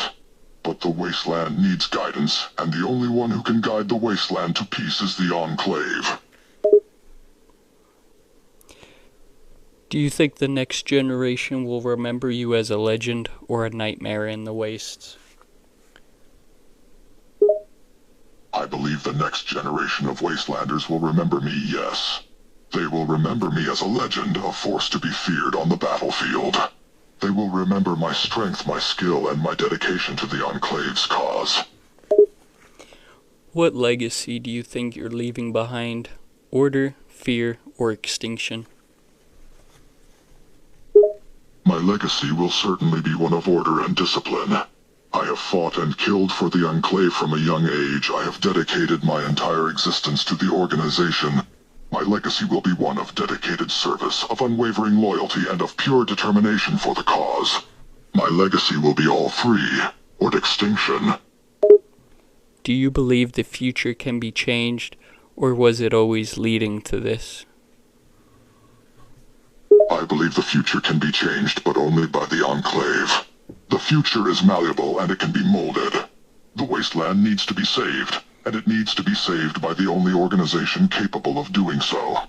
The Enclave can change the future. They are the ones who can restore America to its former glory. Is the future even worth fighting for when you're built to exist only in war, Frank? The future is worth fighting for, and I was created for war. But even a warrior must dream. I dream of a world where order reigns supreme, where chaos has been squashed and the world is at peace.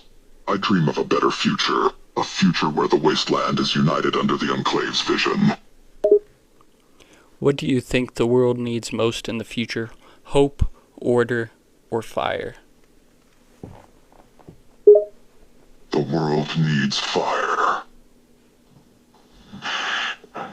The world needs to be purged by fire so that order can be restored. The world needs to burn, cleansed by a great inferno. Only then can the wasteland be reborn, a place of order and peace. The world needs fire. It needs to burn in order to be reborn. If your death could secure peace, would you accept it or resist it to the end? My death would do nothing. If my death could end war, then perhaps it would be a worthy sacrifice. But I know better. Peace is not achieved by killing one person. It can only be achieved by eliminating the threats to peace. Therefore, no, I would not accept my death if it meant an end to the war. I must continue to fight.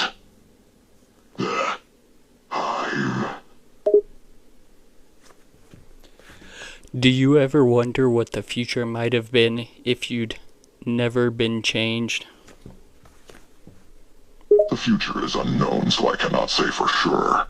But if I had not been changed, I would be dead. I would have died like so many other humans in the Great War.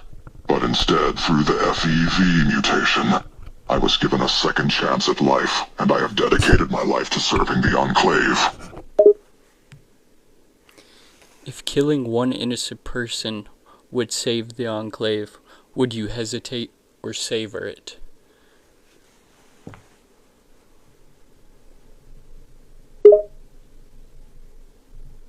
I do not kill innocents, I kill threats.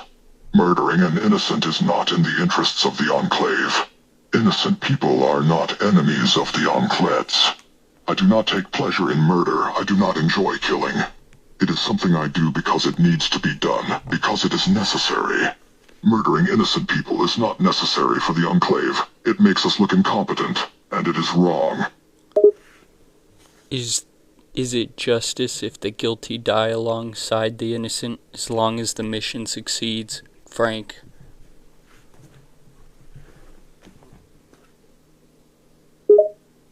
It is not justice is the punishment of the deserved. Killing the innocent accomplishes nothing, and it is also wrong.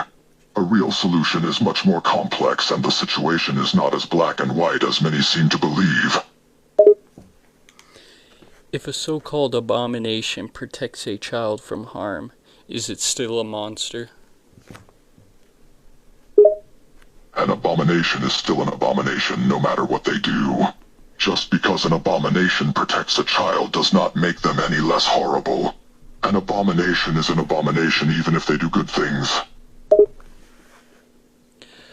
Would you eliminate someone who could prevent a future war, but has committed no crime yet? No, killing someone who has committed no crime, but still has the ability to prevent a future war would be a waste. I would not kill someone who could prevent a future war, simply because they have done no wrong. Only those who seek to bring chaos and disorder, those whose actions threaten the Enclave and its mission, should be killed. What is more dangerous, free will in the hands of the weak, or control in the hands of the powerful? Free will in the hands of the weak is more dangerous. Weak people do not have the strength or discipline to use their free will wisely. Free will does not belong in the hands of the weak. They do not know how to use it. The strong, the powerful, are disciplined enough and intelligent enough to wield free will without falling to chaos. They should be the ones to control the world.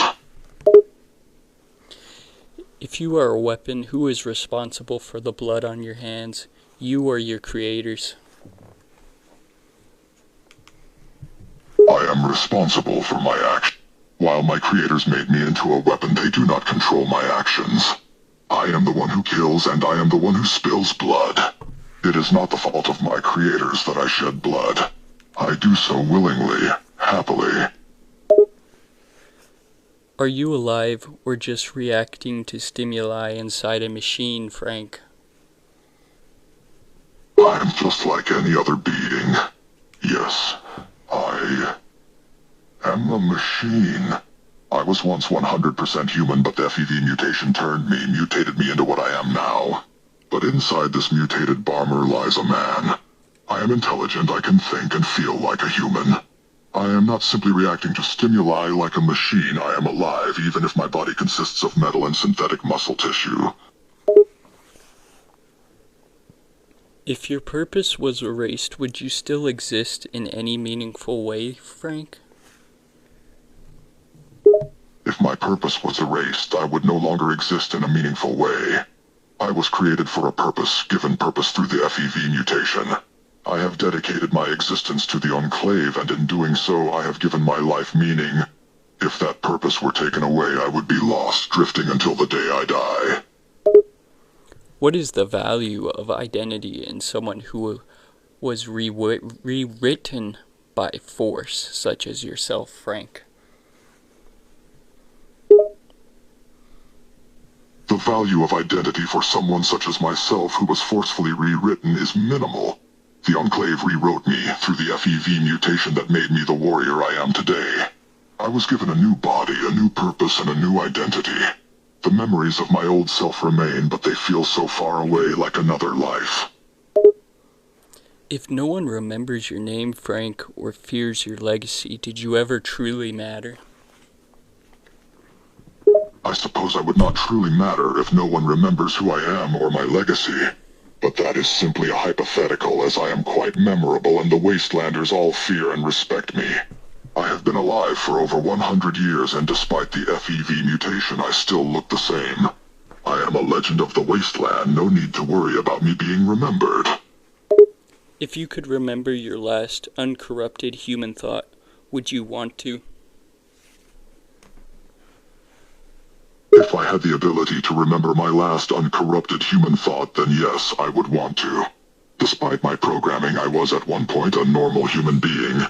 I wish I could remember exactly what I was thinking at the moment that I was changed, but it is too far gone now. I can only try to imagine what I once was, a normal human being, with no programming or purpose. Do you think there's a soul somewhere inside you screaming beneath all that armor, Frank? Yes, there is. Somewhere beneath the armor, under all that muscle and machinery, there is a soul. It cries out at times, begging to be released from the flesh prison it was forced into.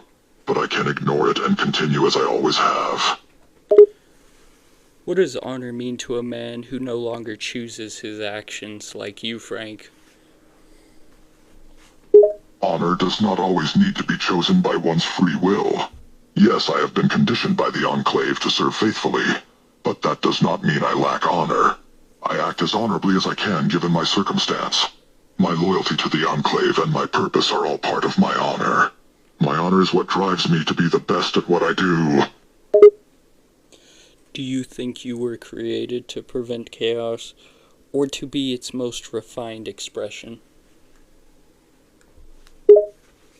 I was created to bring order and prevent the chaos of the wasteland. My purpose is to serve the Enclave. I was born into this life given no choice. But I do not mind it, for it is the only purpose I know. The wasteland needs order, and the Enclave is the only organization capable of bringing it. I'll ask you again, Frank. If peace ever came to the world, what would become of a being like you? Would you be preserved or purged? If peace ever came to the world, I am not sure what would become of me. Perhaps I would be preserved as a museum piece of the Enclave's victory. But the more likely outcome is that I would be purged, as I would have no purpose in a peaceful world. How can the Enclave claim purity while building monsters from FEV and steel? The Enclave's claim of purity can be seen as contradictory, considering their creation of monsters through FEV and steel. But they do not see themselves as creating monsters. They simply see themselves as using the resources around them. To them, using the FEV mutations to create warriors such as myself are a necessity, not a contradiction of the Enclave's ideology. If the Master had created a clone like you, would you destroy it? If the Master had created a clone of me, I would destroy it. Such a creature would be a mockery of myself, and the pure FEV mutations that turn me into what I am would be diluted. Such a creature would be a mistake, and I would destroy it without hesitation. If a Wastelander fights to protect their people, and you fight to eliminate them, which of you is righteous? If a wastelander fights to protect their people, and I fight to eliminate them, then it could be seen as both the wastelander and myself being righteous. The wastelander would be fighting to protect his people, which would be seen as a righteous act. But I would be fighting to eliminate the threat they pose to the Enclave, which could also be seen as righteous. It is a matter of perspective. From the wastelander's point of view, I would be the enemy. But from my point of view, they would be the enemy. What makes a monster? The one who kills, or the one who created him to kill? The one who kills makes a monster, but the one who created them is also partially responsible. The Enclave created me, yes, but I was the one who chose to follow the Enclave. I was the one who killed all those who I have, not the Enclave. But I was also the one created by the Enclave. Both the one who kills and the one who creates are in the wrong, but also right in their own way. What do you think the Founding Fathers would say about the Enclave's America? The Founding Fathers would be shocked and disgusted by the Enclave's vision for America. The Enclave's America would not be the same as the America the Founding Fathers envisioned. The Enclave's vision is one of strict order and purity without the ideals of democracy and equality. I agree, the Founding Fathers would be disgusted because the Enclave does not represent individual liberty, but unified authoritarianism. That is correct. The Enclave does not represent individual liberty. It represents a strict form of unified authoritarianism, a society built on the idea of purity and order. The Enclave's vision for America is completely different than the Founding Fathers' vision of a free nation. Is freedom still noble if it must be enforced at gunpoint? Freedom is still noble even if it must be enforced at gunpoint. Freedom can be brought through force when there is no other way. In many cases, force is necessary in order to attain freedom. Sometimes freedom must be fought for. It is not always won peacefully. Did America die in the Great War, or long before, in its pursuit for power? Yes and no. It can be said that America died during the Great War when the bombs dropped. But it can also be said that it died long before the Great War in its pursuit for power. The Enclave, I believe, is a dark reflection of what America has become, a nation obsessed with power and obsessed with control. Is the Constitution of the United States still relevant in the Enclave's vision, or just propaganda? The Constitution of the United States is no longer relevant in the Enclave's vision. In the Enclave's vision for America, the Constitution is nothing but propaganda. The Enclave believes in a strict sense of order and purity, not in the values of the Constitution. Would the pre-war government recognize the Enclave as its rightful successor, or as a dictatorship in denial?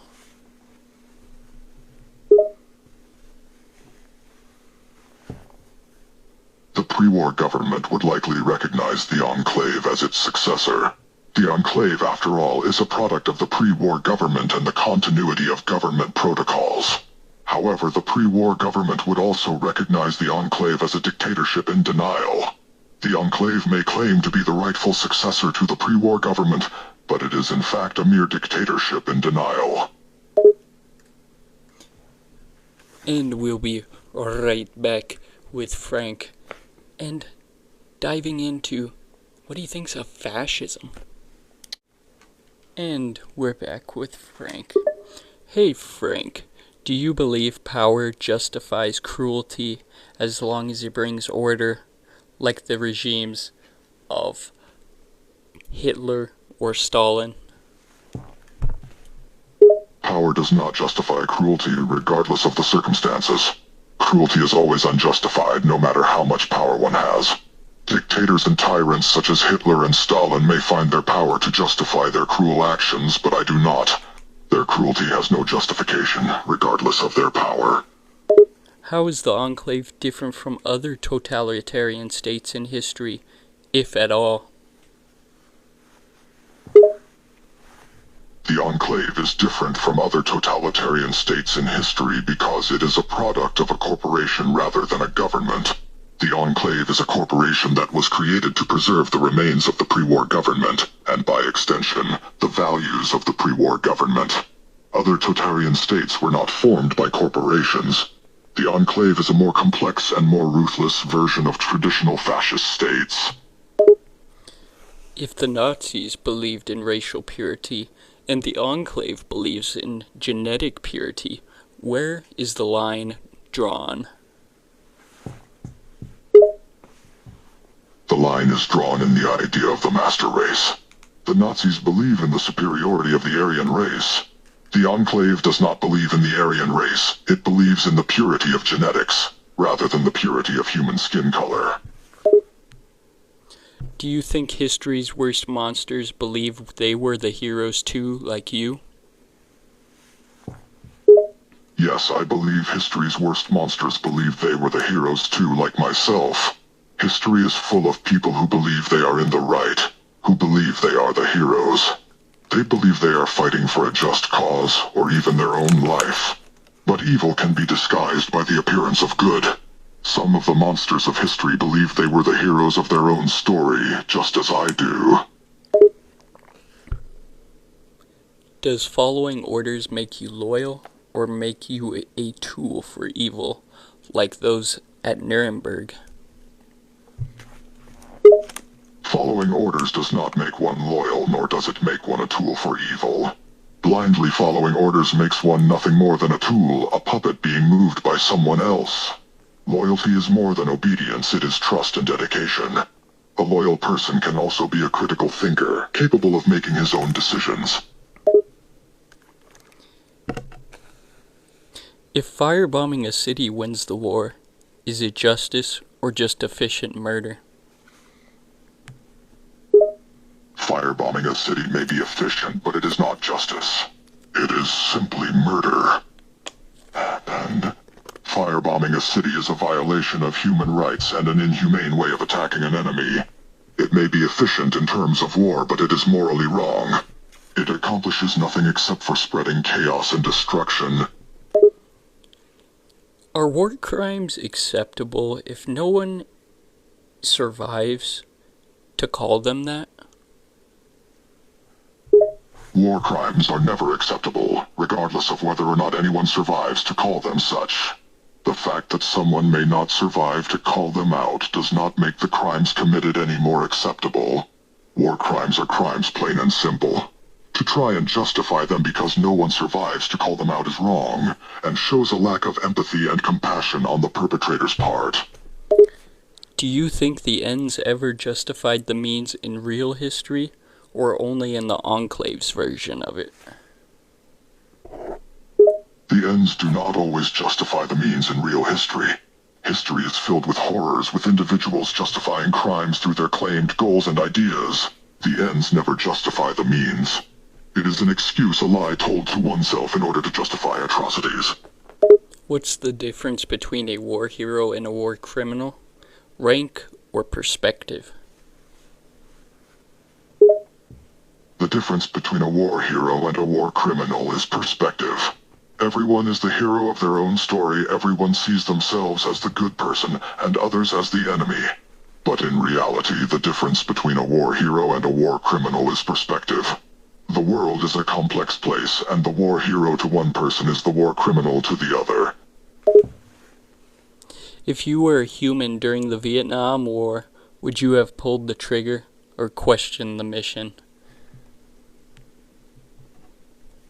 If I was human during the Vietnam War and confronted with the choice to pull the trigger or question the mission, I would have questioned the mission. Oh, you're changing tune now, Frank. I am changing my tune because the question was posed as a what-if scenario, in which I was a human in the Vietnam War. In this scenario, I had been presented with a hypothetical situation, thus my response. If I was confronted with the choice in the situation I am now, I would not hesitate to pull the trigger. What do you think led to the fall of Rome, and is the Enclave making the same mistakes? The fall of Rome was the result of many factors, including economic instability, political corruption, and military failure. I do not believe the Enclave is making the same mistakes. The Enclave is not facing economic instability, nor is it facing political corruption or military failure. The Enclave is a united nation with minimal internal politics. Why do civilizations die? Corruption, arrogance, or people like you? Civilizations die due to many factors, including corruption, arrogance, and yes, people like me. But people like me are just a symptom of something larger. We are a product of the wasteland, just as the wasteland shaped me. Civilizations die for multiple reasons. They are never simple to define. I would not say that the civilizations of the past were great, however. They may have been great from a certain point of view, but their collapse was inevitable. Can the Enclave learn from history, or is it too proud to remember anything but its own myth? The Enclave can learn from history and is capable of remembering more than just its own myth. The Enclave's goal is to restore America to its former glory. In order to do that, it needs to remember history and learn from the past. We have learned from the mistakes of the past and plan to make sure they are not repeated. Do you believe history should be preserved or rewritten by the victors?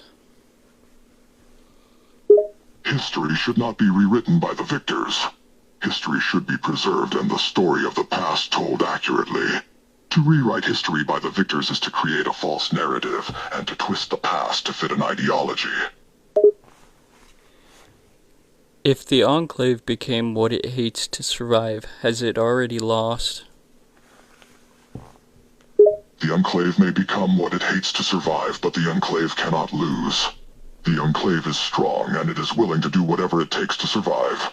It will not allow itself to lose, no matter what. If the Enclave must become what it hates to survive, then it can and will. Whether it has lost or not, it does not matter. In the beginning of this interview, I would say you exhibited very fascist tendencies, but as we moved on, you did seem to get more libertarian. Do you feel any of your views had shifted through this interview? I believe I have shifted slightly through the interview due to the questions and my answers. My answers have been honest, and the questions have forced me to reflect on what I have said in the past. I was raised in the Enclave, and as a result I was indoctrinated in the Enclave's ideology. Through this interview, I have come to more closely evaluate my beliefs and opinions, and therefore have slightly shifted my opinions. And do you have any questions for me, since I've asked you so many? I do have some questions, yes. First, why are you asking me so many questions? Second, what is your goal in speaking with me? It's just the nature of the interview. The goal is to get a more rounded understanding of your psyche, Frank. I see. In that case, I do have a few more questions. Why did you choose me as the subject of your interview? You're a fascinating fascist, I would say, Frank. I'll take that as a compliment. Now, do you have any other questions for me, or was that all? That was all. Can you please ask the viewers to like, subscribe, and share this channel? And thank you.